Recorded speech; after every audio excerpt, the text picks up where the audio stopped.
Hello mummy. सर्दियों में हर एक मदर को अपने बच्चों के लिए ये ऑयल बनाना बहुत ही ज़रूरी है। बहुत अच्छा रिजल्ट देता है। पहले मैंने लिया मस्टर्ड ऑयल, फिर उसमें मैंने कैरम सीड्स ऐड किया और हम इसको बॉईल होने के लिए छोड़ देंगे। बॉईल होता रहेगा, फिर हम इसमें ऐड करते हैं गार्लिक।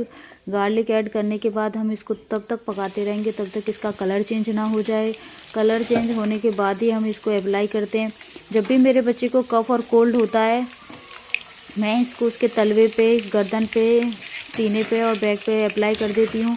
इसका बहुत अच्छा रिजल्ट आता है। हर किसी मदर को इसे बनाना चाहिए। और जैसे ही ये कलर चेंज कर देगा, हम इसको छलनी में छान लेंगे। इसने कलर चेंज कर दिया और हम इसे अब छलनी में छान लेंगे। Thank you watching for my video.